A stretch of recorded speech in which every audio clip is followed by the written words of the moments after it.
8 o'clock on this Tuesday morning, July 8th. Thanks for joining us on ARC Rochester. I'm Abi Fridmann. And I'm Dan Schrack, and we have 2 full hours to get through this morning. So let's run down what we have brewing for you this Tuesday. Get ready to jump because the biggest bounce party on the planet is coming to town. And today we're getting a special preview at some of the inflatable attractions that'll have the whole family bouncing off the walls with excitement. Think I've only been in those bounce house things like once. Yeah? It's a riot. It is fun. It's a riot.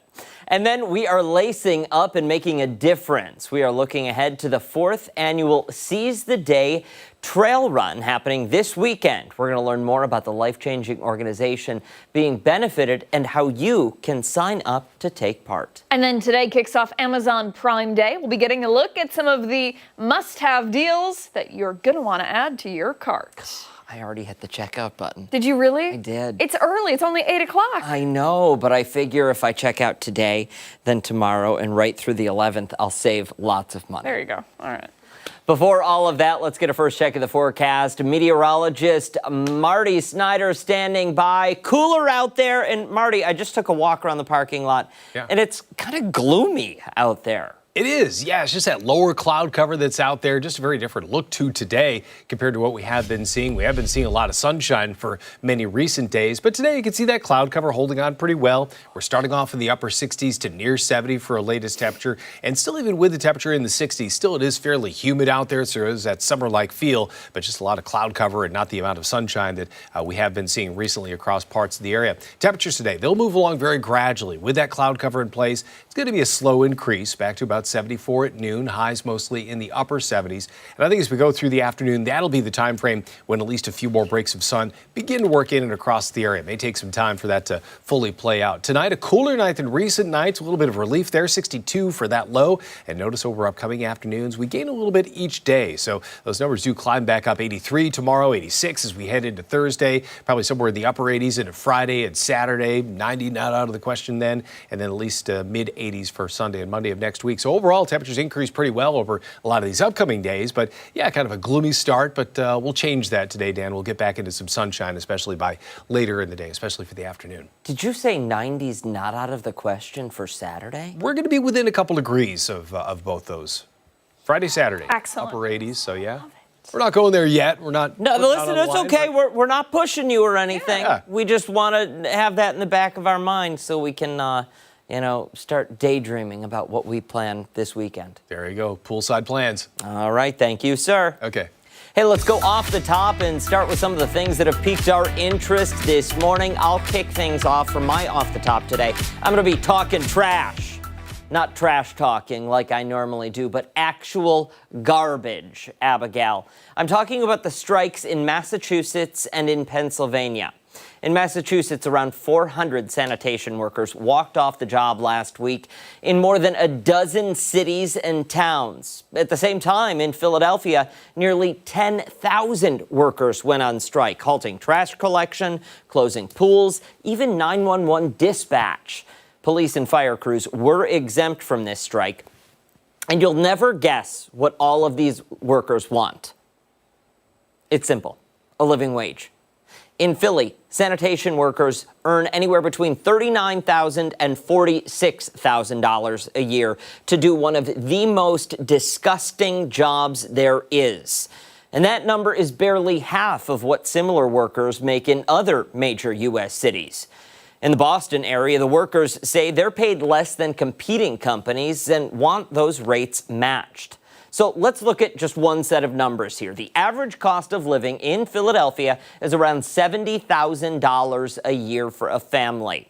That's just to get by. So these people are doing one of the dirtiest jobs on earth, picking up rotten trash in freezing temps and 90-degree heat, and can't put food on the table. Residents are complaining about bugs, rats, smells so bad you can barely walk around. The city set up 63 drop-off sites, but trash nearly 6 feet high is still stacked up along the curbs. Here's what they're asking for. Philly workers want an 8% raise each year for 3 years, cost of living adjustments, and their health care covered. The city countered with a 3% a year for 3 years, and so that's good. But here's the harsh truth. It's 2025. Cities cannot pick up basic garbage because companies won't pay a living wage. So what are folks doing with all of that trash? Well, some of them are actually holding on to their garbage and storing it at home. Others are paying people to take it away for them. Businesses set up barriers around dumpsters to prevent illegal dumping. In a few weeks, though, I have a feeling some of these communities will pay whatever it takes to get rid of the stink. Think about it. The rats, the rat bites, the fly swarms, the public health risks. Who can take it? And if you're grossed out, well, good. This should bother you. Garbage collection is essential, and trash workers are essential. Their pay should be vetted against cost of living. It's ridiculous, and I think it's time for some of these companies to pay a living wage. Yeah, that is absolutely wild when you think about it. And, you know, it's very sad, too. Anybody that works in sanitation, so hardworking. Those individuals, like you said, the job is not easy. Freezing temperatures, storms, wind, rain, whatever, extreme heat, they're out there. They're doing the jobs that nobody else wants to do. Philly workers want more coverage for their health care. And who could argue with that when they're out there? I mean, they're putting themselves at physical risk touching some of these things. Mm-hmm. Yeah. Things that probably shouldn't go in the regular trash that are in the regular trash. Yeah. It's a little mind-boggling. It is. It is. We'll wait to see what happens with it, but hopefully they can come to an agreement sooner rather than later. Mm-hmm. You know, I know it's difficult, but you know, it's really tricky. You gotta stand up for what you want. Yeah. Very true. Yep. All right, we gotta move on now to mine, a conversation about New Yorkers trying to beat the heat this summer in a pretty unique way. This community in the Bronx is going viral for having a giant pool in the middle of the street. Not only that, but despite city rules and several visits from police, it hasn't gone anywhere. It's still staying there. Look at how big that thing is. That one lady, she's just floating around in there. Yeah, they all are. Okay, so this guy, his name's Kenny. He's a former city lifeguard and swim teacher. He set up this massive above-ground pool on Mount Hope Place for his son's birthday. It was just supposed to be for the birthday. He wanted a place for his kid to hang out with his friends and cool down a little bit. We know how hot it's been lately, right? Well, now videos have gone viral on social media of kids splashing, playing, and even jumping off the scaffolding from the buildings into the pool. It's pretty crazy. And as fun as it looks, NYPD hasn't exactly been thrilled with this brand new hotspot in town, this luxury pool club, if you will. Ooh. NYPD has responded several times since the 4th of July weekend, and they've asked that the pool be drained. They've asked, they've given warnings, they even showed up with a tow truck to take it all away. But for some reason, the responding officers said, we'll give you a few extra hours to enjoy it, and it's going to take a couple hours to drain it. We'll come back. Okay. I guess they didn't. They can't seem to stop people from refilling it and then jumping back in. The city is calling it an illegal swimming pool, and the sanitation department has been ordered to remove it for good, citing violations including blocking a city street and also cracking a hydrant without permission. So far, no one has reportedly received any tickets here. Unofficially, though, the hours from the pool are 9 a.m. to 9 p.m. No swimming unless a lifeguard is on duty. Pretty crazy, right? And members only. I think it's just so funny that the cops are like, "I'll give you a couple. We'll come back." His shift ended. Yeah. And he was like, that's tomorrow me's problem. Yes, and then tomorrow we'll deal with it later on. Yeah. But I think it's so funny. It's a massive swimming pool. This is not like a little splash pad. People are doing laps, and they put up. It's a fire hydrant, and then they stacked like plywood to make that fountain. They got really creative with it. Okay, so yes, 100% illegal. Yes, breaking lots of laws and codes, and I'm sure there's some sort of health violations in there as well. Safety hazards, people jumping from Sure. scaffolding, like things like that. I get it. At the same time, you got to look at situations like that and say, okay, listen, we got bigger fish to fry. Nobody's getting hurt here. We're getting called because, I don't know, because they're using the fire hydrant, or the kids are laughing too loudly while splashing around in the pool. Yeah. I get it. There are public pools for a reason, but maybe, I don't know, maybe let them ride out July. And say, it's hot. August 1, we're taking it down. Yeah. And be firm on that August 1. And then you know what? Maybe examine the community and say, we need a community pool. That's all I think these people are really saying. Yeah. Oh, that story courtesy of the New York Post. Bigger YMCA. Thank you, Post. There we go. Hey, stick around. A lot more to come here on ARC Rochester, including when we come back, we're taking a look at some of our top local stories and how you're reacting to them online. And don't forget, take us on the go wherever you are. We're streaming live right now on the 13 Wham YouTube channel and foxrochester.com. We're back right after this.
What?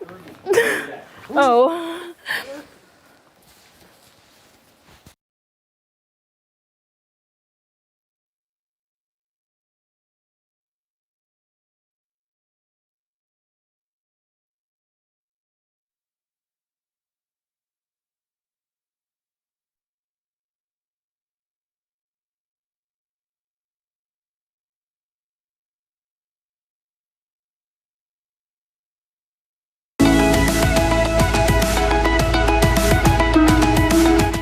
.813, welcome back. Right now we are taking a closer look at some of the stories that are sparking conversation online and finding out exactly where you stand on some of the hot topics. Yeah, we're going to start with extreme weather that ripped through an Ontario County community yesterday. Yeah, take a look at this video.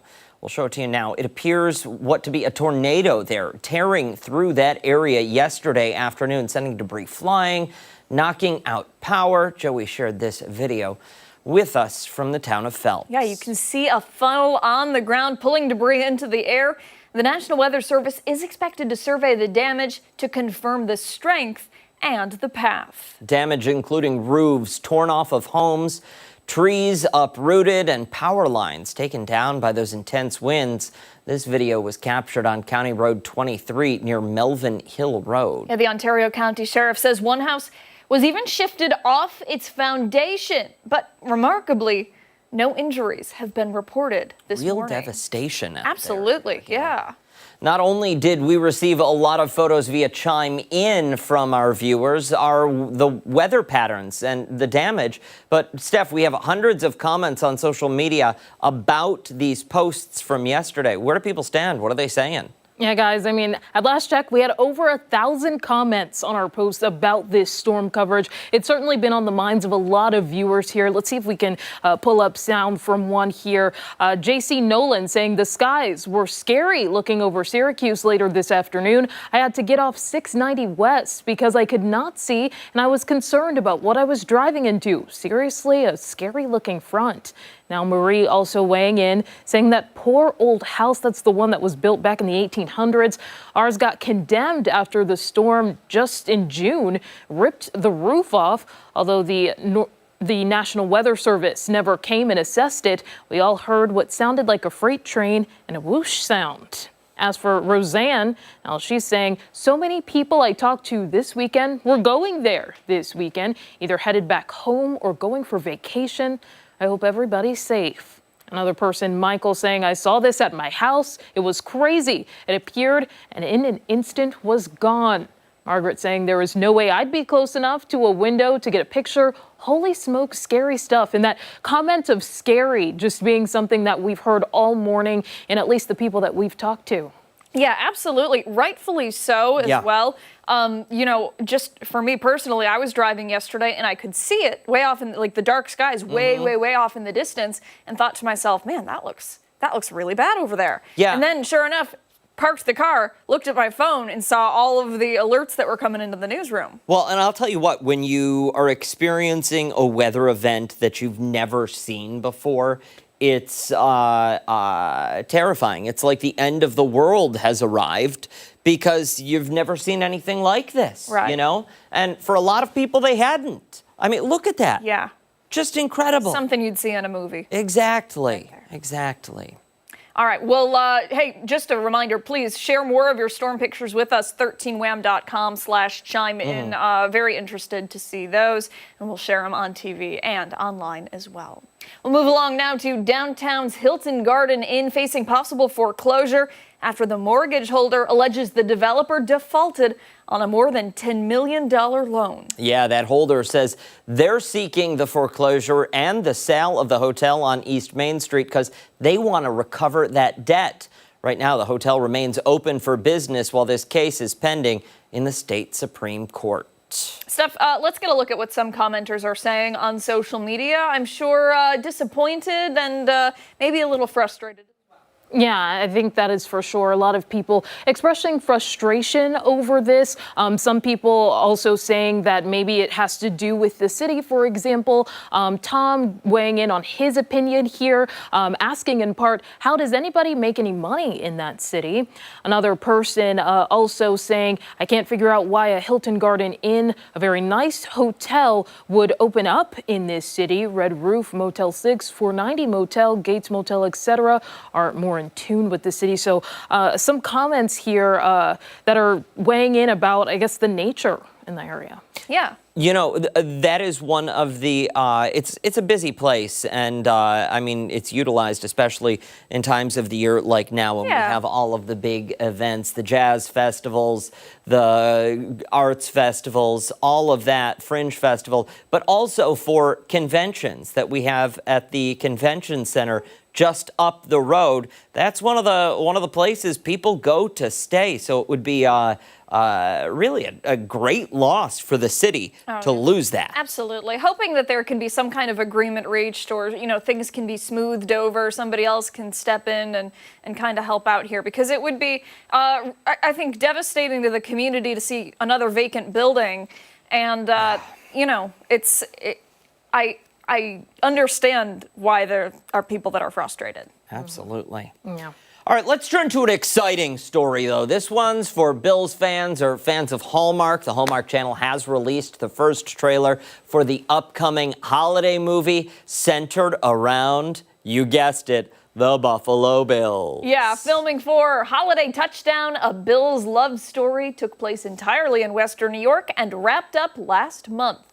Current Bills players Damar Hamlin, Deion Dawkins, Dawson Knox, and Ray Davis are slated to appear in the film, along with others, including head coach Sean McDermott and Bills legend Jim Kelley. Now, the film is set to premiere during the Hallmark Channel's annual Countdown to Christmas this holiday season, though an exact premiere date has yet to be announced. But that typically begins, I don't know, sometime in late July, right? They start counting down toward Christmas. Steph, Yeah. what are people online saying about this? Well, a lot of people are super excited, as you can imagine, to finally get a sneak peek at the movie. We weren't able to show you here, but you can definitely find it on the Hallmark Channel's Facebook page. But also on Facebook, people weighing in here. Rosemary saying, yes, I'll definitely be watching Holiday Touchdown. Rose Upright, can't wait not only for the movie, but for the games to start. Go Bills. No, you got to say it like, go Yeah. Bills. Go Steph. Bills. We'll work on it. It's fine. Eileen Cooper also adding copycats from the Chiefs, which is interesting. I don't remember there being a Chiefs film. Yeah, but- last year. Oh, Okay. really? Yeah. Guess it didn't do quite so hot. I didn't know about it. Yeah. Debbie Morse also adding, just better because it's the Bills. As for Michelle, will Mama Kelsey make an appearance like she did in a Chiefs Christmas and an Eagles Christmas as a waitress? Oh, geez. She was in both of them? Well, both of her sons played, one for the Chiefs, oh, one one for for the the Eagles. Chiefs, one for the Eagles. Yeah. Yeah. Well, there's a lot of an exciting cast here. I would say one person I'm very excited to see, Holland Roden, which for anyone who knows about the new school Teen Wolf, she was the Banshee Lydia in that show, and her talents are amazing, so I can't wait to see what she does with this for sure. And then Jeff Garlin, who I remember from Daddy Daycare, for example, but he's done a whole bunch of comedic work. Do we know what the premise is? I mean, because we know what the typical premise of Hallmark Christmas I haven't movie seen the is. trailer yet. I haven't.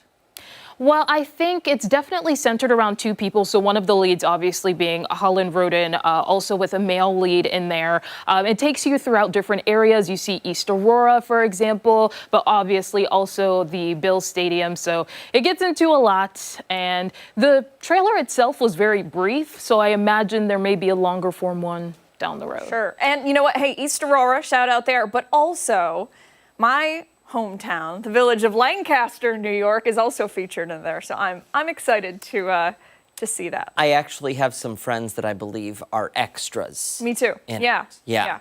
Yeah. I'm jealous. You know, they called me, but I said. Oh, did they? Yeah. Well, they asked me to be in the film, and I said Oh, my agent won't allow you were it. the leading role, weren't you? Was. What- I bet. All right, Steph, thank you for that. And of course, you can find all of these stories online, 13wham.com. Make sure to weigh in on social media. You might see your comments right here on air. So be nice. Stick around, much more to get to this morning on ARC Rochester when we come back. This morning's weather trivia. Marty will be with us coming up on the other side of the break.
8:25, welcome back. Meteorologist Marty Snyder is here now with a look at the forecast, weather trivia, and our continuing live team coverage on the storm damage in Ontario County.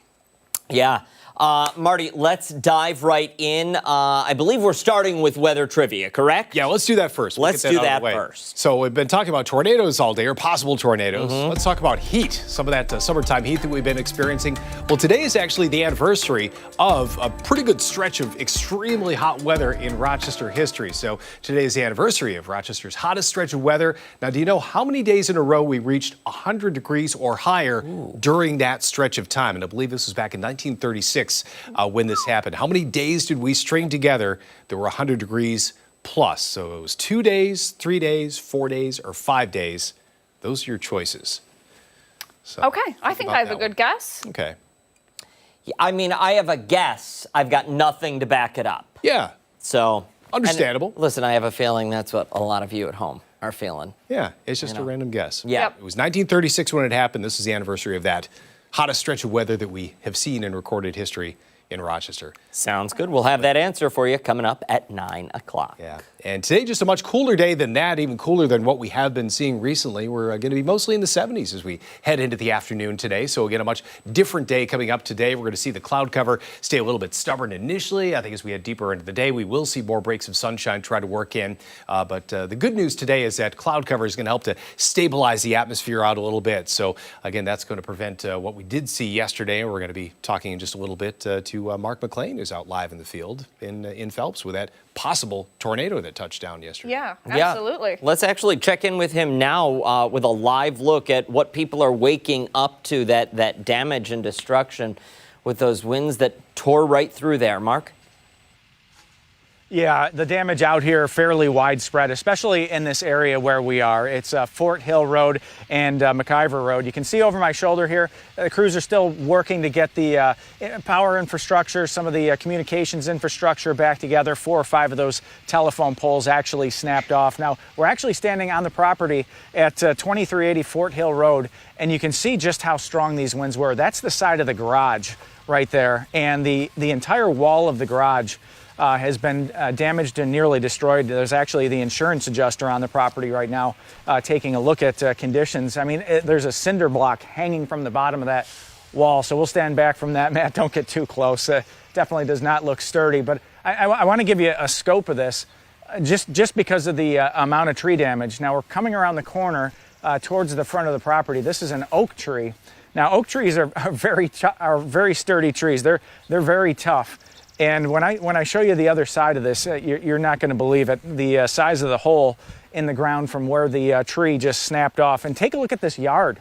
It's just littered with trees, and this is what several properties look like out here. These are fully mature trees that have toppled in the presence of what could be a tornado force wind. Now, as we come around to the side of this oak tree, you're going to see the where this taproot just snapped right off at the ground, and it's actually probably bigger than me or wider than me in this view. And just get a look at the size of this hole in the ground. I mean, this homeowner has lost the roof off the house.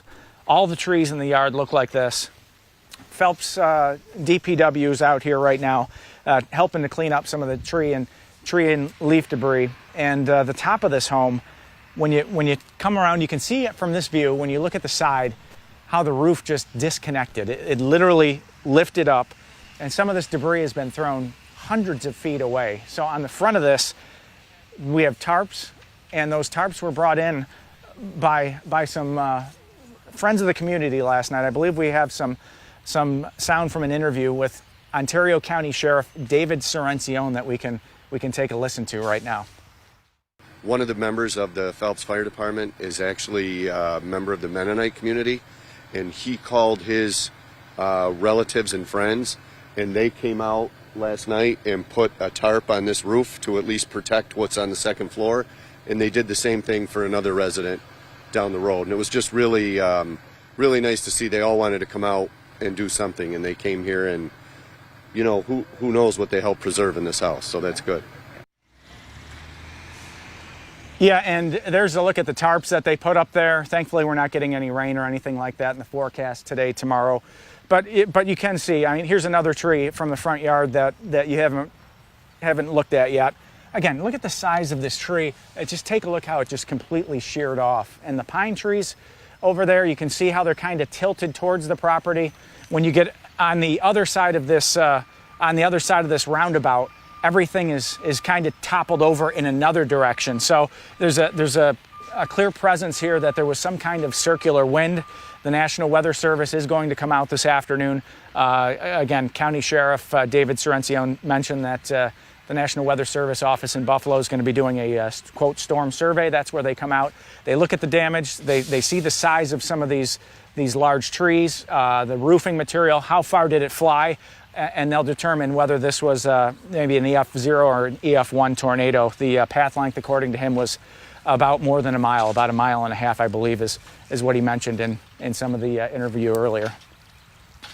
Yeah. Never ceases to amaze me how the community steps up. Yeah. Random strangers going to people's homes. What do you need? Let us put a tarp up for you on your roof. Yeah. I mean, it's truly incredible. We are so fortunate to have people like that in our lives. So nice to see those folks step up in those times when you really need that hand.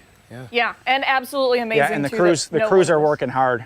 Yeah, absolutely. All right, Mark, thank you very much for the report. We appreciate it. Yep.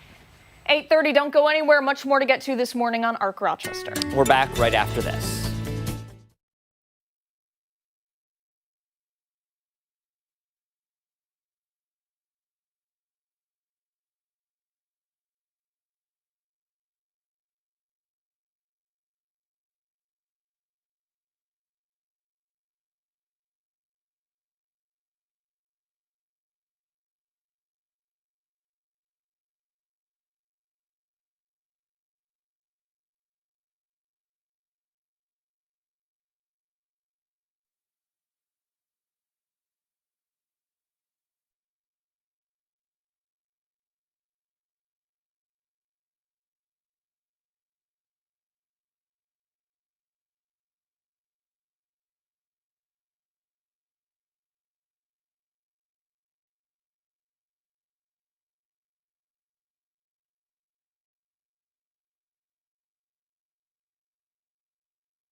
.33, thanks so much for sticking with us this Tuesday morning.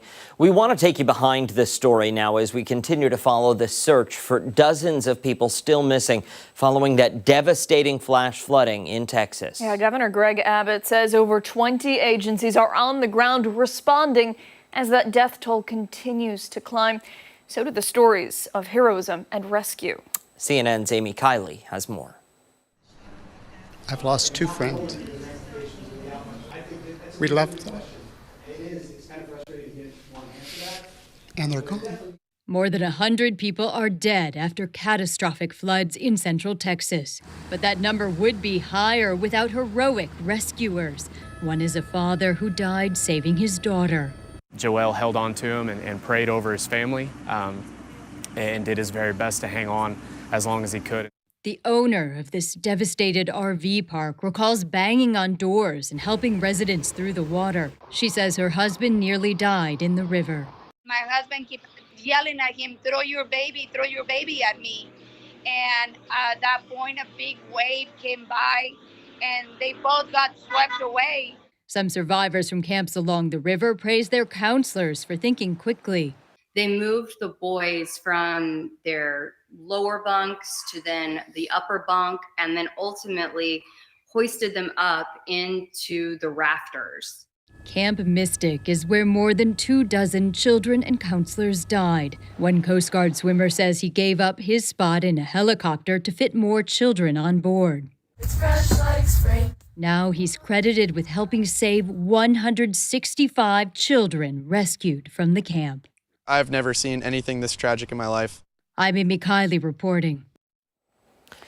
Really is just astounding, the level of devastation that we can see from nature. Yeah, I mean, dozens and dozens reported dead in just the past couple hours from last night into today.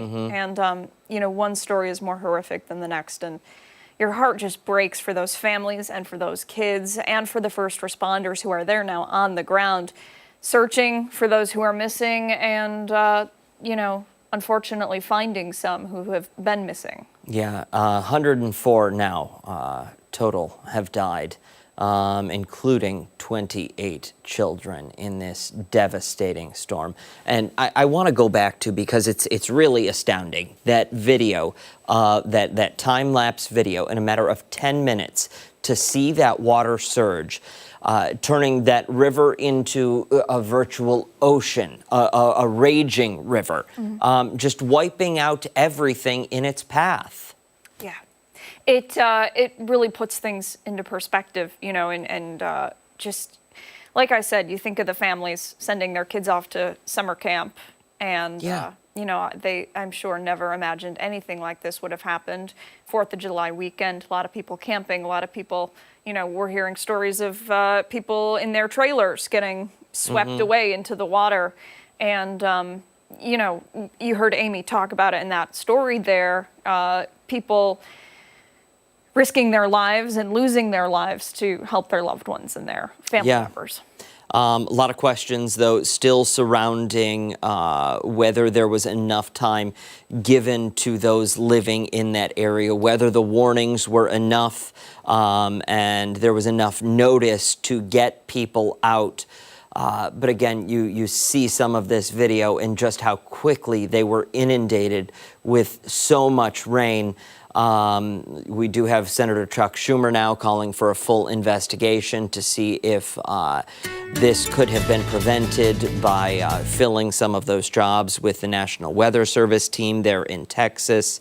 Certainly something that will continue to follow, but none of it diminishes the level of devastation and the level of emotion that some of these people are feeling right Absolutely. Now. I think with a lot of the time with devastating incidents like this, there is a very quick call for action. We need to figure out what exactly happened, and people, I think, sometimes glaze over the fact that these are lives. It's not a number. You know, these are individual people that had those who loved and cared for them. Every life is precious and every life matters, and we do need answers. But, you know, it's not just a number. It's not just a count. Yeah. Really tragic. Looking at video there from what people saw, what people experienced, it's heartbreaking, and you really have to feel for people who live in those communities, people who called those places home. And I use the past tense because for many of them, home is no longer. Right. You know? Yeah. We'll continue to follow this story. I'm sure more information will come to light today as we make our way through the day. And, you know, we'll continue to share the stories of those who have survived and share the stories of those who've maybe lost their loved ones that want the world to know about the impact that they made. Yeah. Difficult story to cover, but something that we all need to know about. 8:39 this morning. Stick around. Much more to come right here on ARC Rochester. Don't forget, take us on the go wherever you are. We're streaming live right now on the 13 Wham YouTube channel and foxrochester.com. We're back after this.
8:42, welcome back. It's big, it's bold, and it's bouncing into Rochester. This morning, we're getting a preview of the Big Bounce America Tour. Yeah, they say it includes the world's biggest bouncy castle, so we had to find out more. Let's check in with tour manager Herberto Ayala. Good morning. Thank you so much for taking time out of your day to speak with us. Well, good morning, guys. How are you guys today? Very well, thank you. The world's biggest bouncy castle, are we sticking with that? Yeah, we call it the world's biggest bounce house. We don't say bouncy, but the world's biggest bounce house. It stands at 26,000 square foot. It's the castle. So besides having snow and bubble going around, we also have a live DJ. We have domes full of ball pits, jousting area, a whole slide area, basketball courts. It's a real big fun party. Now, listen, I'm on board. I love it. But I've got to know why. Why? So our owners came up with the idea back, I believe, in like 2015, 16, and it really took off. Besides kids absolutely loving it, it allows parents to kind of jump into their youth. And we also have an adult session, no kids allowed, 16 plus. The music is geared towards adults, but it just allows people to have fun. I will tell you, especially in the heat in the summertime, it gets a little exhausting. Bouncing around can get a bit tiring, so just make sure people who come out hydrate. Well, it's certainly a workout when you're playing in there, but that's exactly what it is. It's also play, so it's going to be fun. You said 26,000 square feet, correct? That's correct. How long does it take to fill that thing up? So we have a couple of generators going on. I have a build team, a phenomenal build team. They working endlessly and tirelessly just to make sure that we get our event packed up and then set up at the right times. But we have about 4 or 5 big boy generators and about 50 fans. But believe it or not, once we get all the fans going, it gets up in about 3 to 4 minutes. What? 3 to 4 minutes? But the setup process is quite, exhausting and tiresome. That takes about three days to get everything kind of set up. But once you get the fans going, it's quite quick. All right, that makes sense. That's what I was expecting. And then when you're like, I was thinking hours, what? 3 to 4 hours to blow the whole thing up. Wow. Okay. Hey, this is really neat. Tell us about how you're preventing bigger people, like let's say the adults, from completely demolishing kids. Is this That's a good question. So we have 4 sessions, and those 4 sessions are divided by age groups. So, for instance, we will have a toddler session, and that's going to be, that toddler age 2 to 3, and they're going to be with their parent the whole time. The giant is not going to be open for that specific session just because it's a safety hazard. Our number one priority is the safety and making sure our guests have a good time and don't get hurt. And then it progresses from there. We have big kids, bigger kids, and then adults. So even though at the times you might see adults with the kids, it's family orientated. So it's less rambunctious. It's actually more rambunctious around that 8 to 14-year-old range. Those kids have unlimited energy. But it is separated by age group, so we make sure that it's a safety thing. Okay, I got another logistics kind of question here. Okay. What do you do when you spring a leak? And how do you find it? So that is a challenge. Once again, my build team is phenomenal. They're very responsive. We have a group of supervisors that are constantly aware and looking at the inflatables. I'm always running around. I'm like the water guy and everything else. But if we find something, we kind of spring into action, deflate that certain area. And we have guys either can patch it up with adhesive or they'll sew it on site to make sure we can get that back up and keep the party going. It's impressive. That's really cool. Yeah. Also a lot of work. Seriously, how many people, you keep talking about how your team is amazing. Yeah. How many people on the team? So I have about 5 supervisors, and then we have, I'm the assistant tour manager. Connor's currently just out for some time. And then we have Amanda, who's also amazing. She's the tour manager.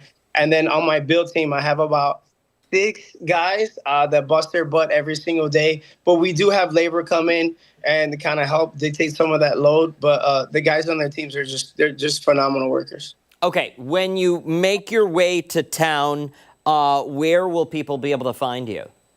Okay, yeah, so I'm currently on my way. I'm in the hotel room. I'm packing today, making my way into Rochester. But we're going to be at Grace Truth Sports Park. It's going to be located 373 North Greece Road, Hilton, New York. Don't yell at me. I know Hilton, New York doesn't sound like Rochester, but I'm assuming it's pretty close to the area. It is. It is. Yes. It is. Yeah, and a lot of space too. So Yes, yes. that'll be Exactly. That'll be good. This looks I like a hope to blast. see you guys there. Yes. Oh This my gosh. looks like a blast. Yeah, this is really. We want VIP passes, Herberto.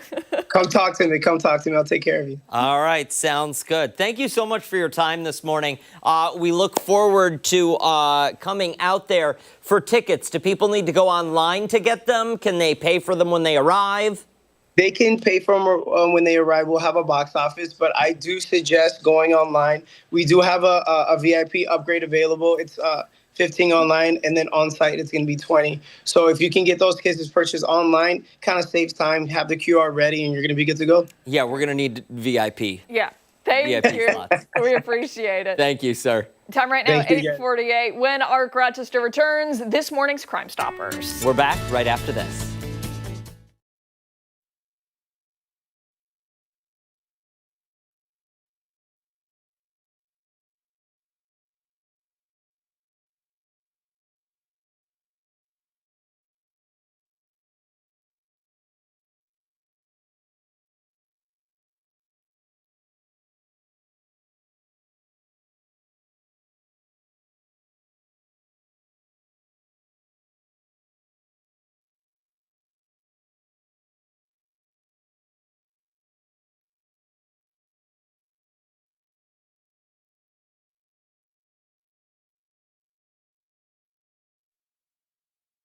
Todd, remember me. pleasure. Lance Duffy, how are you? Pleasure. How about yourself? Hi, how are you? I'm Todd. I'm Abby. It's great to meet you. What's I'll take you outside. You're outside? He'll do most of the talking. Working the Sure. chin, God. You look great. You know, you guys always say that. Gentlemen, can you just do us a favor? Say mic check 1, 2, 3, 4, 5.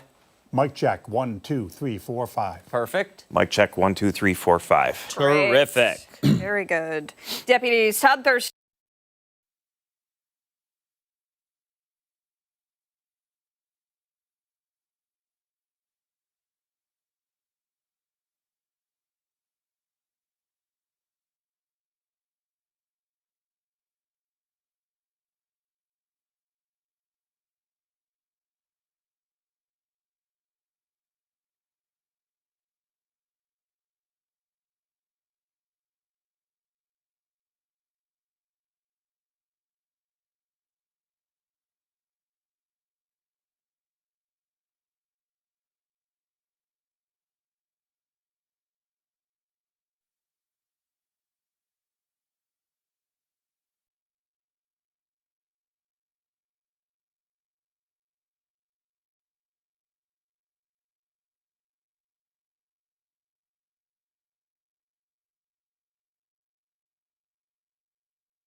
(8:51), it's time for our weekly check-in with Crime Stoppers. And this morning we're discussing some of the community engagement efforts being made by the Monroe County Sheriff's Office. Yeah, we're joined now by Deputies Todd Thurston and Lance Duffy to talk all about it. Thank you both so much for being here today. Thanks for having us. Thank you. Yeah, no, absolutely. Let's get right into it. Community engagement. Explain it to us. It's the best job in the world. I was a police officer for 35 years. I retired. I came back part-time. And what I do is I just get out in the community. I like to walk around, do foot patrol, talk to people. I'm in A-zone, so I go to show and place a lot, walk the canal, and get to talk to people and go to the carnivals and picnics and festivals and parades. Get to march in the parade once in a while, so really enjoy it. Is that community engagement? That's got to be the best part about the job, because let's face the facts. You're law enforcement, and that comes with a lot of stuff, you know, visiting people on not so great days for them. So I imagine this is really the highlight for both of you.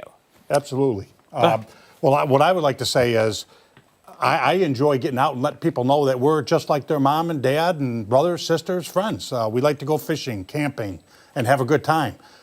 Just because we wear a uniform doesn't make us not human. So they get to see us in a different light than, wow, here's the police and let's be afraid. Right, yeah. So I work out of A-Zone, Pittsford, Penfield, Parrington. I'm full-time in the community engagement unit. We offer a lot of programs. We do a teen academy. We do senior citizens academies. We teach workplace violence, active deadly behavior. We're in the schools all the time. We're interacting with the kids. We do distracted driving programs. We get out, like Lance said, we get to talk to everybody, have a great time doing it, interacting with communities. Why is it so important to focus on having good, strong relationships with the young people in our community? Well, we want them to trust us. You know, if there's something wrong, come to us. Let us know. That's where we develop most of our information and crimes and things of that nature, where they say, hey, you know, I might know what happened here, or I don't want them to be afraid to come to a police officer and say, hey, we want to talk. We have an issue and we want to get it solved. Now, you both have mentioned community engagement. Is that an actual division within the Monroe County Sheriff's Office? So the community engagement unit that I work in, each zone has their own community engagement deputy, as well as I think we have about 4 deputies that work downtown, community engagement there as well, with a supervisor. Wow. That's really astounding. Yeah. How do the those roles differ from typical law enforcement within Zone A? So, I mean, people can contact us. They can call us on the phone. They can go to the sheriff's website. They can reach out to us for questions they have in their community. I saw this, I saw that, or I want a presentation about this or a presentation about that.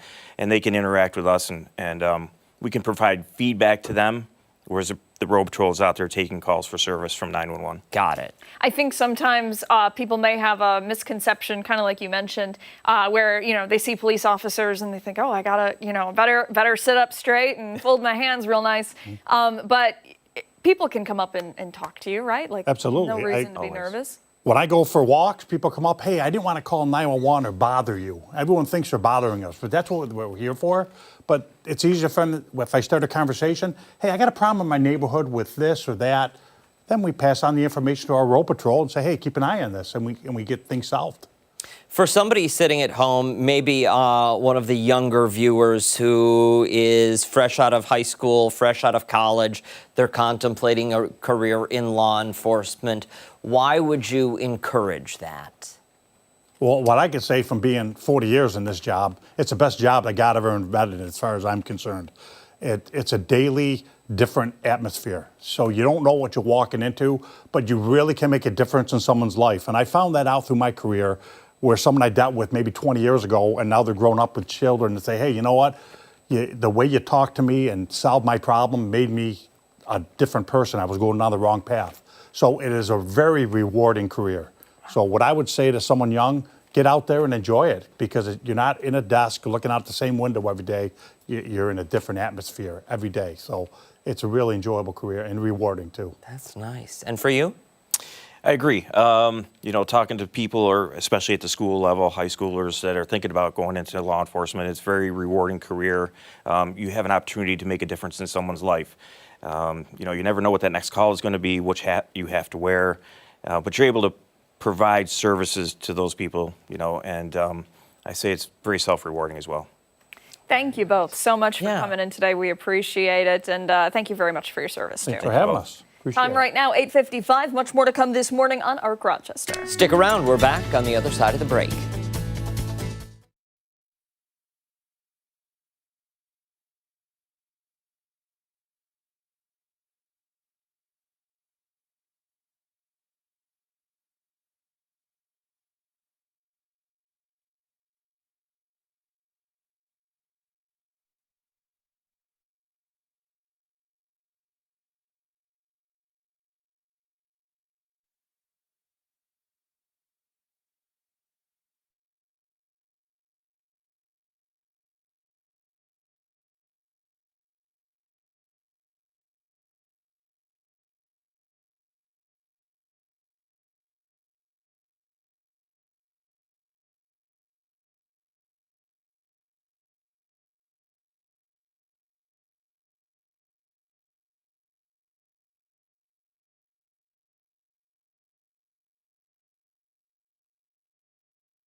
much more to get to this morning on Arc Rochester. As we continue into the 9 o'clock hour, Stephannie Joseph will break down some of our top political stories. Yeah, she's over at the live desk now with a preview of what we can expect at 9. Morning, Steph.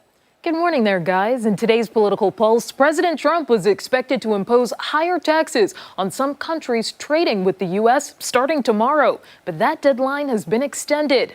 Still, stocks open lower on Wall Street. Let's speak with an expert to see how long that panic could last and what it means for you. That's all coming up in our 9 o'clock hour. Arc Rochester returns right after this.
It's Tuesday morning, 9 o'clock on this July 8th. Thank you for staying with us on Arc Rochester. I'm Abi Fridmann. I'm Dan Schrack. That is meteorologist Marty Snyder. He is with us with another check of the forecast and the answer to weather trivia, as well as our continuing coverage on that storm damage in Ontario County. Yeah, so we're going to start off with weather trivia, yes? Yeah. All right, let's get a look at the answer here. Okay, yeah, so what we're looking at is back in history. We're looking at our stretch of our hottest weather that we've seen ever in recorded history in Rochester. Is the one time that we hit 100 degrees plus 3 times in a row well, I just gave away the answer right there. I'm glad it is the time to reveal That was a Mark McLean situation right there. He's done that a handful of times. I'm just mentally fried right now. So, but yeah, it was 3 days consecutive for the 8th, the 9th, and the 10th back in 1936 when we did that. So no suspense, no drum roll. Hey, there it is for you. Believe that was my guess. I swear. And that was yours as well, right? Me too. Good. And everybody online. That's all. People picked 3. It's unanimous across the board. Yeah. So 3 days of 100 degrees. Impressive. Wow. Yeah. Listen, can you imagine experiencing that? Especially in 1936. Yeah. No air conditioning. You know, that was barely had fans. Yeah. You know. So just some hot stuff in. And for us now, we're getting into a drier stretch of weather. So now it's time to look at the muddy paw outlook. Nothing to reveal here that's secret. We just have a cute little pup there. Looks like that pup just got done at the groomers. And some good news as far as the precipitation goes. I think we're really going to back off in our precipitation risk. We had seen quite a bit yesterday in some areas, but the next few days, there's some small chances here and there, but I think dry enough to just consider it dry pretty much straight across the board, maybe until the end of the weekend when we see our risk of a thunderstorm increase just a little bit across the area. And again, Again, dry day for us today. We're starting off mainly in the upper 60s. We're going to rise up to about 74 at noon, and gradually we're going to see more breaks of sunshine return today. I think we'll be somewhere in the upper 70s going through the afternoon. So we'll get a much quieter weather day today as compared to what we experienced yesterday across the area. Yeah, it was busy out there yesterday. I know you guys in the Weather Center were busy, and Mark McLean in early today. He's live out there giving us a look at those conditions in Ontario County after that probable tornado went through that area in the town of Phelps. How's it looking right now, Mark? Yeah, Dan, we're on County Road 23 in Phelps, and this is one of the hardest hit areas. One of the homeowners here has agreed to kind of come on and tell us what their experience was like living through that weather last evening. I have Jody and Damian Clemens here, and you guys were actually outside working at the time when this storm rolled through, right? That's correct.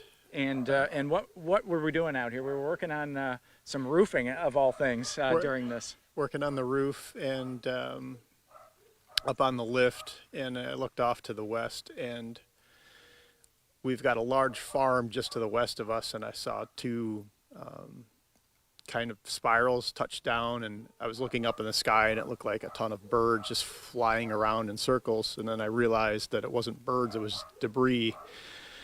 And then I saw one of the tarps that the farm uses to keep the hay down, and it was flying around in the sky like a big parachute. And then it was obvious it was coming straight towards us, so I screamed to my wife to grab the kids that the tornado was coming, and we went in the house and hid in the basement until it blew through. And everybody's okay. Everybody's okay. Dogs are okay. Dogs are okay. Everybody's okay. And how fast could you get off that lift? I mean, if you had to get off it in a hurry, which it sounds like you had to. It took me about 2 minutes to get down. It was pretty nerve-wracking to remember how to use the controls when you're trying to get down on the ground quickly. Yeah, and in an experience like this, you know, a lot of things happen really fast at the moment, but then you come back outside and you start to look around.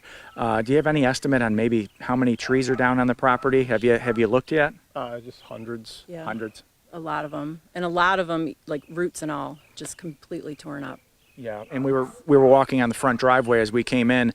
I couldn't help but notice that one of the vehicles was out there too. Any damage to that vehicle? Yeah, the windshield is smashed. A tree went right on it. Yeah, all of our vehicles got smashed, and some windshields smashed on the truck.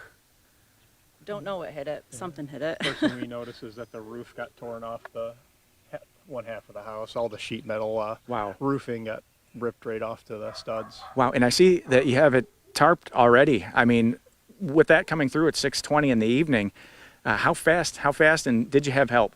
The great support by the Mennonite community. They came out and they brought ladders and tarps and immediately just started going to work, helping out and getting the house strapped down. It was incredible. It was incredible how quickly they worked. Yeah. Do you have any estimate of how long maybe you were out of power too last night? Any other loss that of was service? Also incredible, considering that they had to replace at least 2 poles. I think they had a semi in here around midnight, and we had power at 2 a.m. or somewhere around.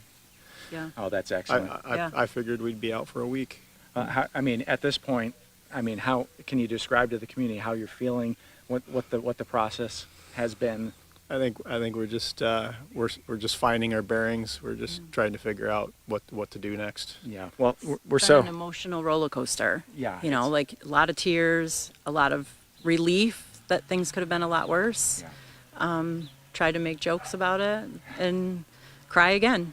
You know, it's just unbelievable. I think I'm still in shock. Yeah, well, we're so glad that you guys are okay there, and there was no injuries or fatalities reported anywhere in this area. So we don't want to bother you too much here, and thank you so much for taking the time to share your story. Thank you for coming. Okay, guys, back to you in the studio from County Road 23 here out in Phelps, New York. Yeah, so glad that everybody there is okay. And, please send our best to those really, really brave individuals there, Mark.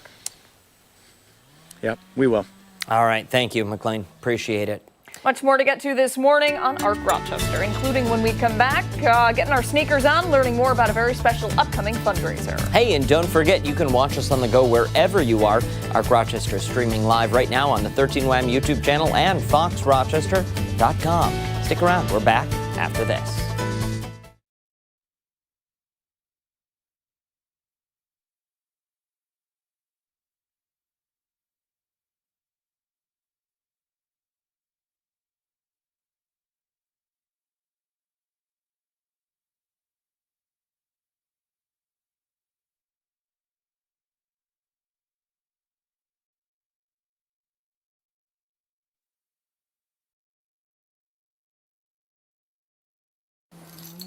Brenda's will see us at 11:30. Okay, perfect.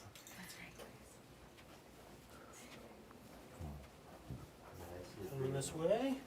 Go on in, Corey. Yeah, you can go in too. Thanks. Thank you. Corey, we're going to have you in one of those chairs right there. Hey, Mark good will be right morning. next Good to you. morning. How are you? Thanks for being here today. Yeah. Mark, come on in and have a seat. How's it Good morning. going? Good to see you. See you. Hi, Thanks. how are you? Good. You've been here before, I yes? have, yeah. remember. Thanks for Yep. having us back. Happy to have you here. Absolutely.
(9:10) this morning, the annual Seize the Day trail race at Mendon Ponds Park is back for its 4th year, raising money to support all of the amazing work being done by EPI. Proceeds from the event provide services for those with epilepsy. This morning, we're learning all about how you can help out. We certainly are. Here to tell us more is coordinator Mark Armbruster, and his family helped inspire this event. And we also have participant Corey Alberti. Thank you both so much for coming in. We appreciate it. Thanks for having us in. Absolutely. Mark, let's start with you. For someone who may be unfamiliar with this race, tell us how it began. Yeah, so my son Amir is 19 years old now. He started the race 4 years ago. He was 15. He got diagnosed with epilepsy when he was 12. And we went through a whole phase. Our family really was impacted by the whole phase of trying to control seizures and trying to find the right balance of medication that controlled those seizures but also had acceptable side effects. It impacted him athletically. It impacted him academically. And so we went through a whole period where we were pretty down on things. And at some point we realized that we weren't alone in this, and a lot of people have it far worse than us, and we needed to take the power back, you know? So Amir decided he loved to run, he loved endurance sports. He decided he was going to do a trail race out at Mendon Ponds where we run a lot. And so we partnered with EPI to help put this on. They've been great partners for us, and so this is our 4th year. We've raised a lot of money. We raised over $200,000 since we started this. It's a race that's been put on. It was founded by a kid. It's been put on by kids. The fundraising is done by kids. A lot of our volunteers and participants are kids. And so, and a lot of the proceeds go to support other kids with epilepsy, to send them to summer camp and that sort of thing. So we took something that was really hard for our family and turned it into something very positive, and super proud of my son for doing that. And now this year, my daughter Nyla, Amir's off to college, so my daughter Nyla has taken over as the race organizer. And it's been great for him and for her, you know, to go out and ask for corporate sponsorships, and they've done TV and radio interviews, and they've had to do all kinds of things that that most 15-year-olds don't do. So it's really been a very positive experience in a lot of ways. I think maybe the most positive thing that we didn't intend is the connection with other families that's come out of it. And Corey's family is certainly one of those. Last year, we got a call from Corey's mom saying, my son found you on the internet. He has epilepsy as well as a number of other health conditions, and he's a runner. He'd like to come out and support the race. But he's never done a trail run before. Is it really rocky and rooty and uneven terrain? Because he has trouble lifting his left foot sometimes. He's got CP. And we said, yeah, it's all of those things. but we'd still like to have him come out. So she said, well, could somebody maybe run with him? And I said, sure, I'll run with him. I'm not trying to win this race. It's just a fun way to go out and do something healthy and active. And so we ran together, and we met that morning, and I didn't know any of this, but we got to chatting during the race because we had a bunch of time together. And it turns out Corey is, like, despite the challenges he's had, is this phenomenal athlete. He had just gotten back from Birmingham, Alabama, where he was competing in the adaptive games, the junior national adaptive games, and he got some gold medals down there. Wow. And so he's a very accomplished runner, and I think just knowing that he's part of this has made the whole thing a lot more rewarding because we did this to make a difference in people's lives. It was to focus on the ability, not the disability. And here's somebody who has overcome all kinds of disability in order to do amazing things. And is winning. Yeah. And is winning. Corey, how have you been getting ready for this race? I mostly running around my neighborhood 3 to 6 miles. 3 to 6 miles. So Corey's on a team. He's got a coach. He's on a team. He's a serious runner. And like I said, he competes regionally. He competes nationally. So he's not just training for this race. He's training for bigger stuff all the time. And he had to go out and do significant runs every day. It's no big deal for him. Wow. What was it like to win those gold medals? It meant a lot to me. Yeah? I bet. That's incredible. That's absolutely incredible. And it's got to mean a lot to you, too. This is the 4th year for it. You've seen it grow over time. Friendships developed and, the torch passed on, so to speak, now.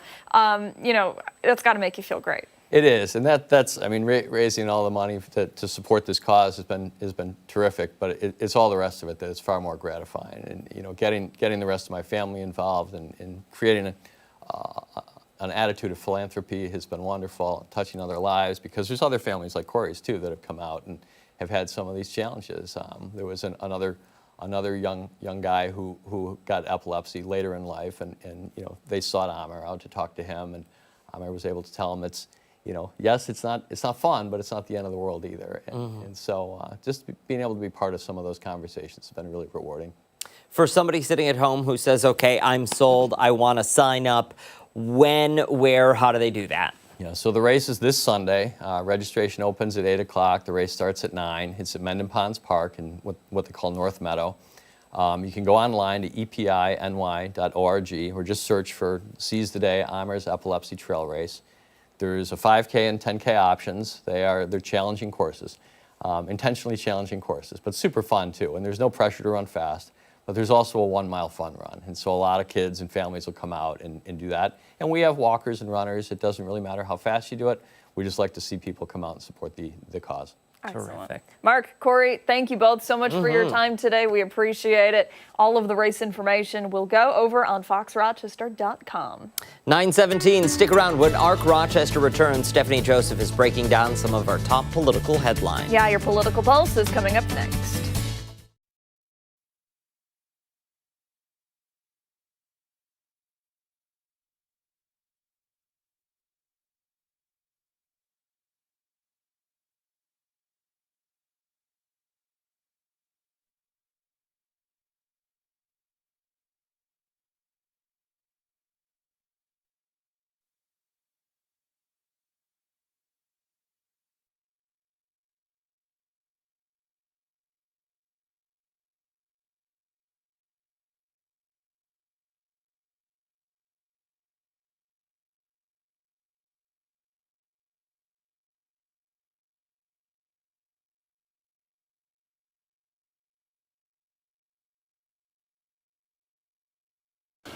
there's been some developments since There our have. last email. Developments all the time. There's always news. That's why we're both still in business. That's right.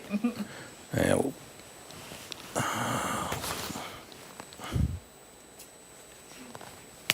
yeah, that'll be a little better, I think. Okay. Sounds like they're picking you up well. So Okay, good. that is good. Yeah, I thought that would be all right. It's great how the stuff has gotten so much smaller over the years. Yeah. Tell me about it. They showed me the microwave truck outside. Oh, yeah. The big. Yeah. I think I did my first gig with you guys in 1985 or 6. No way. Yeah, it was either 85 or 6. So where I worked at the time, one of the large Wall Street firms, we had in the office one of those big tickers that showed the stock prices, big zippers like they have on the outside of the buildings in New York, and the numbers were a foot high. And so what would happen is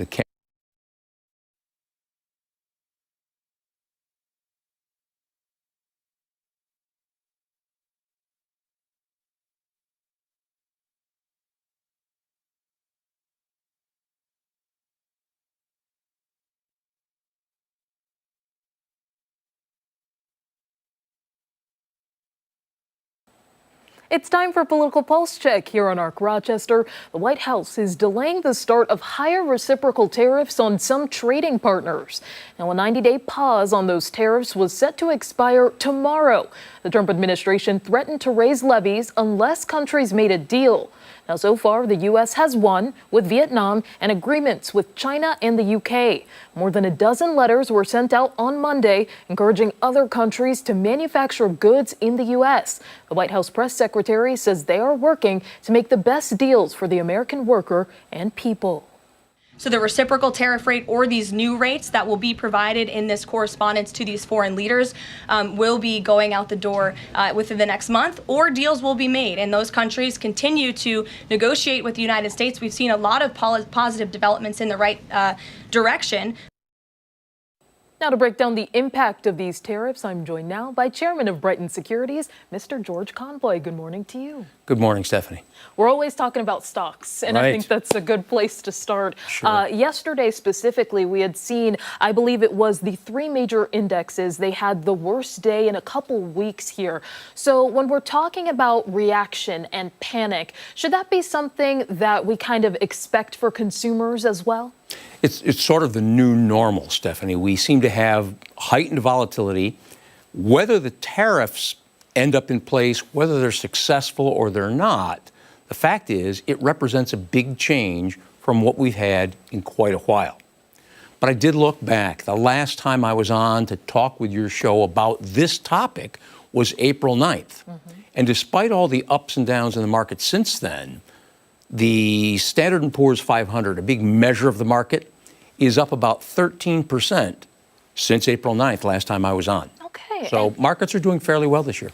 Well, that is good to know. And I think as we're preparing for them to open for today, how do you expect that to look right now with the news of the reciprocal tariffs being delayed, but also some countries are being told that there are going to be different tariffs, higher ones later on? Right. So the market looks set to open higher today, but one day, gosh, I've seen a lot of days in my career. One day I don't worry about too much. Down yesterday, maybe up today. The idea of higher tariffs, I did a little digging because the question is, okay, if there's a 25% tariff on autos, for example, does that mean my new car is going to cost 25% more? Interestingly, it looks like the research shows that over the last few months, with 25% higher tariff on autos, car prices are up 10 to 15%. Now, nobody wants to pay even $1 more for a car if you don't have to. But why, if the tariff is 25%, are new car prices up something less? In some cases, car dealers want to make a little sharper deal. They might take lower profit margins, or car manufacturers may try to not mark the price up quite as much. They will eat some of that increased cost to keep the price of their product a little lower to the consumer. So it's a very dynamic situation. It's far from over. We hold our breath at times, but it doesn't look like the end of the world. And I'm wondering if right now, in the immediate future, for anyone who may be concerned, they shouldn't be stockpiling certain items based off of our trading partners, for example. We're thinking like technology, for example. And then the last time you were here, we were talking about cars. So they shouldn't be too quick to gather anything just yet? I wouldn't. Anytime you stockpile anything, anytime you inventory anything, you risk technological obsolescence. What if you buy a whole bunch of something and a few months later, newer, faster, better, cheaper is announced? What if there's damage to what you've stockpiled, or a theft or fire, or who knows what? So I would rather not increase my carrying costs on a business sense to stockpile something based on my own projection of how this might turn out. Because remember, back in early April, when we talked about this last time, it looked like the end of the world for the market. People wanted to throw themselves under a train. If you acted and cashed out of your investments at that time, you're now 10 to 15% behind where the rest of the market is gone. What it says is we as humans aren't that good at predicting. So better to ride the wave than try to predict which way the wave is going. And that kind of brings me to my next question. In terms of investors, anyone right now kind of paying attention to this volatility, how should they be responding in the near future? So that question is always answered by what your personal circumstances are. This person needs something near term. This person has a longer term objective. You're going to invest very differently. So personal circumstances always drive the bulk of the answer to that question. But I would suggest that people not focus just on the U.S. economy, but take a global view. And if you look at the economies globally, it's a little like Winston Churchill used to say about democracy. The U.S. economy looks like the worst economy in the world, except for all of the others. It's not that bad here. And I'm thinking about long term, with this volatility expected to continue for some time, and we know that there's now a new deadline of August 1st for those reciprocal tariffs. How do you anticipate things sort of playing out in the stock market? There's a little bit of, are we having fun yet? And the answer is, we're having all the fun we can stand. There will be higher volatility.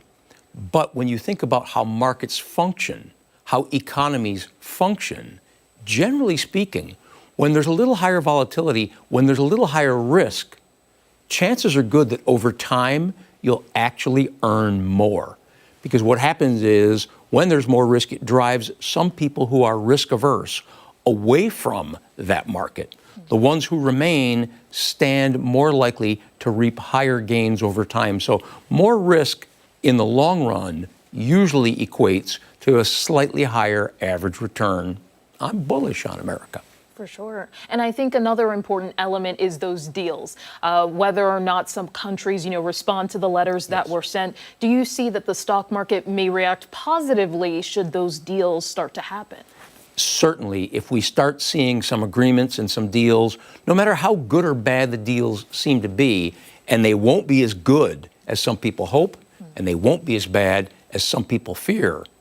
But as we start to get some of this sorted out, eventually we hope, it's going to mean less day-to-day news worrying about what's going to happen with tariffs, and we start to look at what are we going to worry about next, because there's always something. Yeah, that is for sure. We'll be keeping an eye on this, and I'm sure you will be too. You'll probably be back in the next time when this comes up again, but I always appreciate you coming in. Thanks, Stephannie. It's great to see you.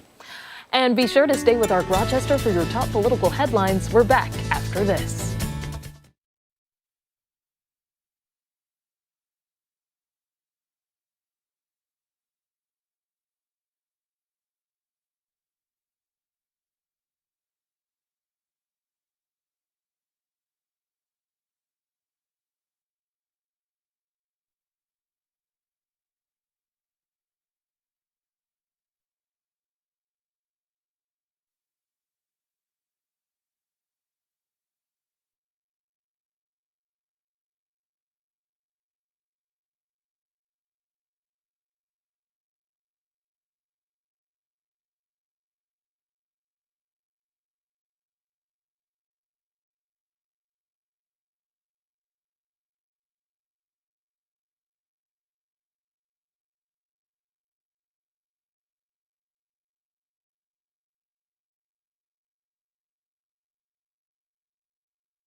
Oh, well, I do sometimes. That was short. Yeah. Yikes. Hey, Tuesday morning, thanks so much for sticking with us here on ARC Rochester. It's time to take a look at some of the stories that are trending, and we're going to start with a viral video that has sparked some heated debate online. They always do. This video was taken at a global fitness racing event in Australia. The footage showing a man continuing to compete while his girlfriend and teammate were left on the floor being treated by paramedics. His girlfriend and teammate, like she was. She was all in one. Okay. All in one, all encompassing. So while the video of the situation was very brief, a bystander described exactly what happened. The witness said that the girlfriend fainted and was unresponsive. As paramedics and medical staff surrounded her, the boyfriend just continued right along. Allegedly, the boyfriend tapped his girlfriend on the leg and asked the race judge if he needed her in order to finish this race. When he was told that he technically didn't, he allegedly ran off and finished the race without her. I mean, he ran off and finished the race. There was no alleged about it. She was there it's all in on spirit. video. The witness called the boyfriend a piece of something that we can't say because it's not that word. Yeah. People in the comments condemned the man's actions, many saying they hope his teammate is now his ex-girlfriend. Others defended the man's move, saying he was giving the paramedics space. After the post went viral, the competition's director released a statement saying the woman recovered sufficiently and that both teammates were required to pass the finish line in order to be eligible for a ranking. So my question is to producer Ashley. Do we know, has the girlfriend spoken out? No response from the boyfriend, from the girlfriend. Nope. Okay, so something tells me, listen, through the training process for these Ironman competitions, marathon races, the athletes experience some weird medical things. Mm-hmm. Not the first person to faint while they're out there. Yeah. Not that doesn't mean it's any less scary, but something tells me that they probably had some sort of deal where she said, listen, you go down, I'm still going. Yeah. And he said the same thing to her. I hope so. I'm just guessing. I certainly hope so. I'm guessing here. Yeah. And, so I guess they didn't finish because they both didn't finish. What was the competition? I'm sorry, what was it? So go back, will you? So there we go, right there. So after the post went viral, the competition's director released a statement saying the woman recovered sufficiently and that, quote, both teammates were required to pass the finish line in order for them to be eligible for ranking. So I guess because she didn't pass. Did it even come close? I don't think so. Wow, I need more information we for have this story. so little information about this story. Sorry. Wow. Quick Google search, couldn't find it either. New York Post, do better. Okay, it's all right. Moving along now, according to a new study, a large amount of unemployed Americans lie on their resume in order to land a new gig. Okay, in data collected by career platform Career.io, 1 in 4 applications are littered with lies. Woof. According to one of these many liars, they fibbed almost the whole thing. Come on, they admitted to creating false references. That's not good. Saying it's rare that they even reach out to them in the first place. They also say that they lie about past job experiences, claiming to add fake jobs to the resume at small, mid companies related to their degree field. No. Among those who lie on their resume, 47% are the generation born between 1997 and 2012, and 39% are millennials.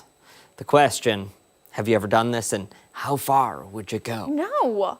You can't. Not in this industry. Are you kidding me? Yeah, you really don't get away with it Everybody here. knows somebody who knows somebody, which is why it's so important not to burn bridges here. Absolutely. Right? And, I saw that you worked at WKBZ out in Tennessee. Do you know Joe Schmo? No? Oh, he's the news director. I've never heard of WKBZ in Tennessee. Just naming one thing, I mean, I've left things off of my resume. Well, your resume would be 800 pages. I know. You've had 52 I had a phase jobs. where I job hopped in my youth and couldn't, a week was 5 days too long. I definitely, okay, so I've never lied, but I've left off dates for things because of the whole age thing. Do you know what I mean? So when I was getting hired, so I graduated my undergrad and my master's early. So when I was getting hired, I didn't want it to seem like I was immature or young because of my age.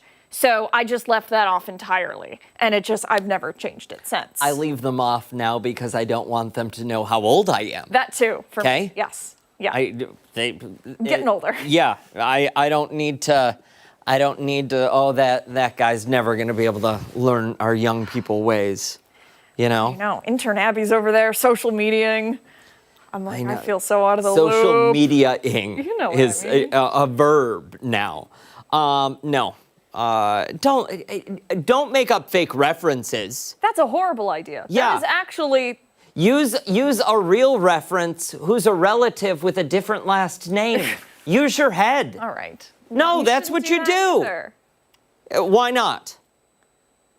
Why can't you do that? It's unethical. It's not unethical. It's not, unless they say no relatives. But if your aunt was one of your former employers, okay. Right, we got to move on. Put her on there. Hey, let's move along now to a new trend that you may want to take a part, or you may actually take part in without even realizing it. Gen Zers have coined the term bathroom camping. It's a bizarre... I don't want to know. It's a form of therapy that can be done both in public and private restrooms. People will sequester themselves inside the loo and scroll on social media, listen to music, and otherwise shut out the pleasures of the outside world. Pressures, that's pressures. Pressures of the outside. Obviously, because if they were pleasures of the outside world we were shutting out, you wouldn't. Without having to use the facilities. It could be just a couple minutes or hours on end. Those who have taken part in this trend recently say they use the time to meditate, to think about life, to doom scroll, or to hide from their responsibilities. Some even admit that they go into the bathroom while they're at work and camp there until there's not enough time to get their tasks done. I don't want to point fingers, but if anybody out in the newsroom is watching this, you know who you are. What? We've got a couple. We do? We've got a couple. We might have one producing this show right now. I don't know. I don't know. I'm just... I've never had a bathroom break in almost 5 years of working here. That's a good point. You know what? Literally. You don't get bathroom breaks on this shift. No, not on the morning shift. No. Absolutely not.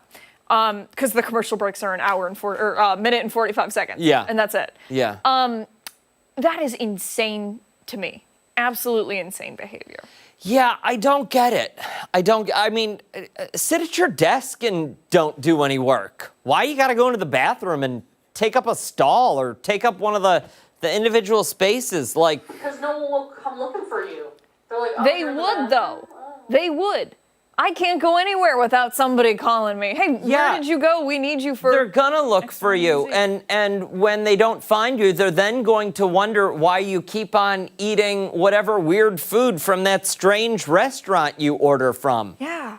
They're gonna think that you're having some kind of issue. Yeah. Like, oh, Dan's been in the bathroom for 20 minutes, both yesterday and today. It must be going around. Like, I don't want those conversations. 20-minute increments, meaning I went in there 4 times today. Wow. And just killed half of my shift.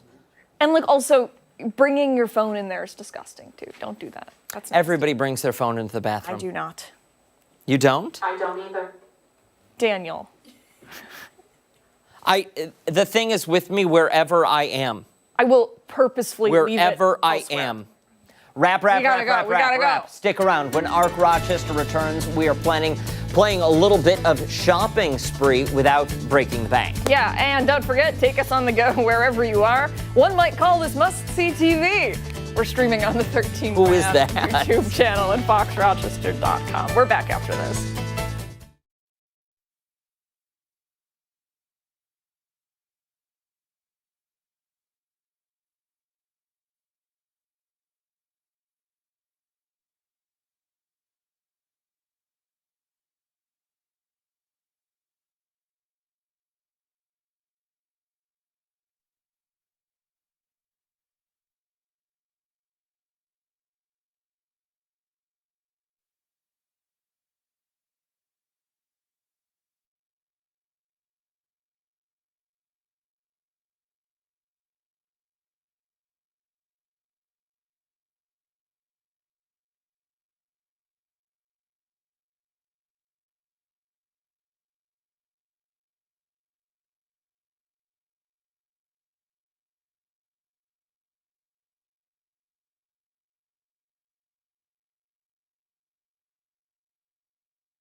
Welcome back. Amazon Prime Day is officially here, and if you're looking for your next great deal, this may be the segment for you. Yeah, this morning we're getting some advice on what we should be shopping for and what products are seeing the best price cuts. For more, we're joined now by Andy DiGiorgio, the regional lead from Amazon Field Communications. Good morning, Andy. Thank you so much for joining us.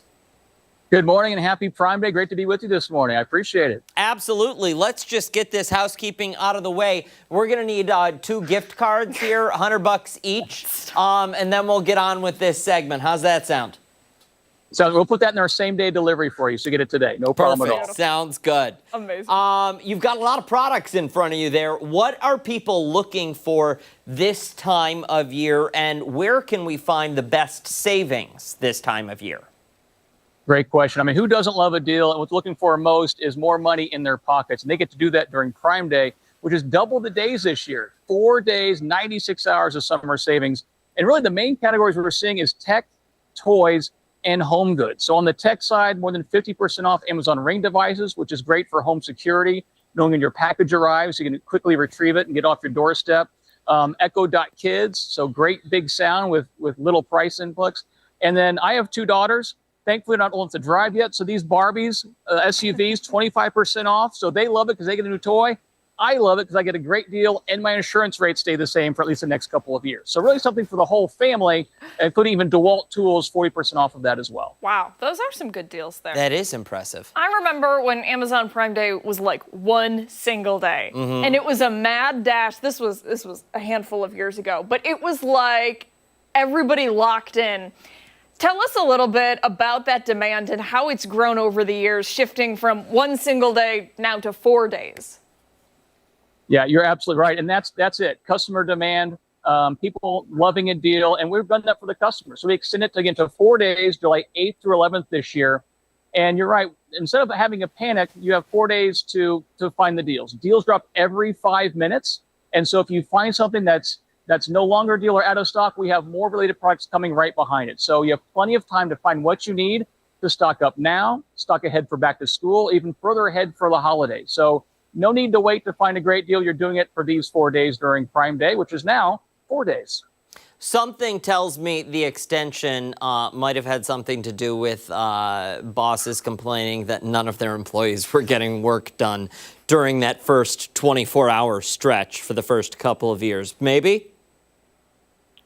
Well, I can't speak to that. What I can say is they did enjoy getting the deals done during that time. Yeah, so, that's sure. fair. That's fair. How many people, Andy, are you seeing on there right now? And I don't know if there's even a way to track this metric, but that are specifically looking for holiday gifting items. How many people that are shopping for Prime Day deals plan on storing these things away for the next 4 months, and we're going to find them under the Christmas tree? Yeah, what I can say is we have millions of deals available, and last year was our biggest selling year ever. So now we're at our 11th year.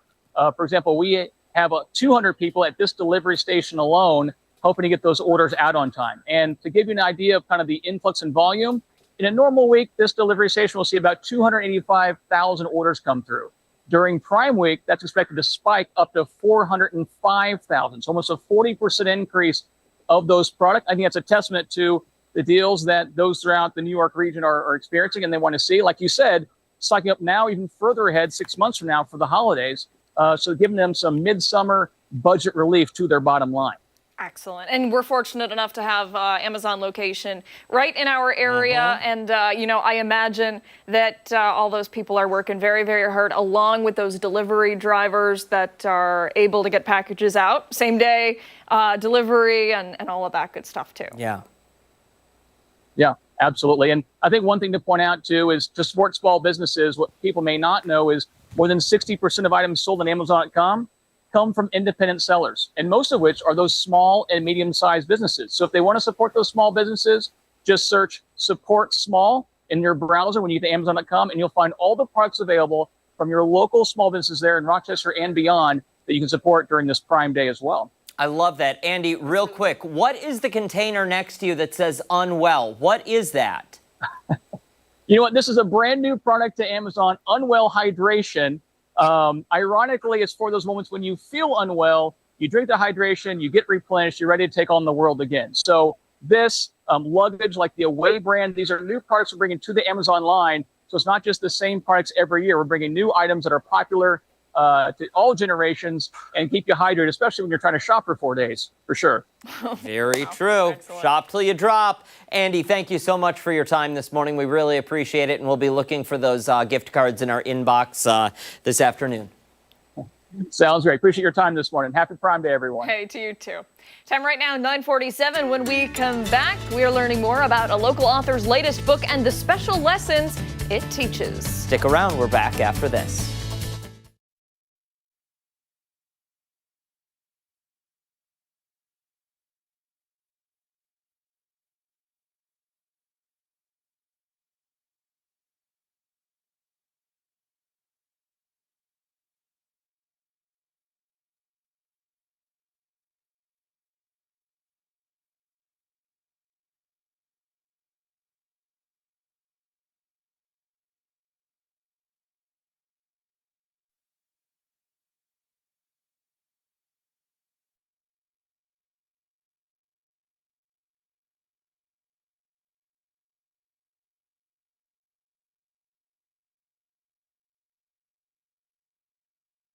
Both of you. Thank you for coming in. Yeah.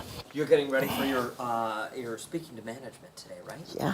Oh my God. Tell them how we all feel. Any trip, stuff you want me to make sure I Hold say? on. Oh, yes. Well, hold on. We'll get a mic check. Just count for us. Okay, 1, 2, 3. okay. Well, hold on, because I actually do. Yeah. I just want to make sure that the.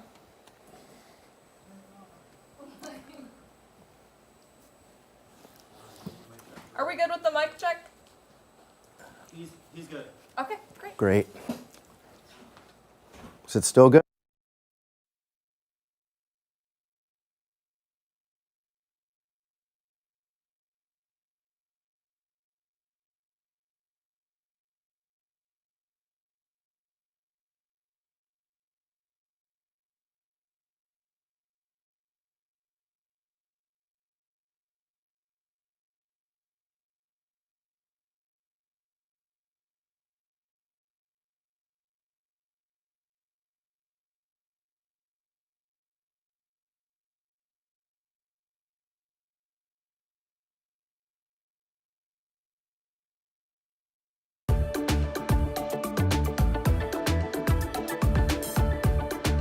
$9.49, an Amazon best-selling author from the Rochester area is in town celebrating the launch of his updated book, All on Finding Your Purpose, Power, and Peace. This morning, TJ Jones is with us in studio to talk about the book, give us some of his advice, and tell us more about these updates that you've made. I'm intrigued, so let's get right into it. Well, I wrote this book because I went through a very difficult time. And actually, I collapsed in the flower bed at my home and started crying. And it kind of came upon me unawares. And at that point, it was pretty obvious that I needed to do some work. And so, the great part of the story is that as I was in my time in recovering, I thought about a gift that like a modern day samurai had given me. It was a plaque, a Japanese plaque that basically stood for the life-giving sword. And he said, which was a great compliment, TJ, you are a life-giving sword. You're a leader, you show up fiercely, but with love. And so that was the impetus to write the book, to explain some of what I went through. And I came up with the paradox of the caring warrior. And so at this point, the book is out, but I'm already making some revisions to it. How does the book teach people how to approach life with that mindset? Yeah, well, we all suffer. We all struggle. And we have doubts. And I think the book and my ideas, what I coach people about, what I speak about, is that it's okay, you know, that things are difficult, and I share my story, but then I give people some ideas about that. And as long as, you know, I'm not adding another acronym to all the acronyms that are out there, I came up with the I Care model. And they're sort of secrets that we don't allow ourselves to think about. So if you don't mind, I'll go through what those absolutely. are. Okay, so I stands for intention. The idea of stepping back and thinking about who we really want to be in life. There are so many pressures to be everything to everybody. And yet, internally, we often know that we want to show up a little differently. You know, in my mind, it's that caring warrior that we all kind of want to be. So taking a step back and thinking about the person you want to be and show up as. C stands for connection. It's important to have connections in life, friends, family, people that bring you up. You know, we all have people in the front row, and there are people in our lives that maybe bring some negativity and aspects of how we spend our time that may not be productive. So connection is really about reaching out. Awareness is an attempt, an aspiration to have some control and understanding of our emotions. We've got about 30 seconds left to get through the remaining two letters. Right. Resilience. Staying strong and enduring, learning from our challenges. And E is engagement. Simply enjoy life. Get out there, do things. Don't say someday. Make it today. Someday is today. Thank you so much for your time. We appreciate it, and we appreciate the insight. Amazon best-selling author Timothy J. Jones, thank you very much. We appreciate the time. Thank you. Yeah. Hey, don't go anywhere when Arc Rochester returns our final thoughts this Tuesday morning. We're back after this.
Final thoughts in the morning for Arc Rochester. 10 hours so far this week. Good stuff so far.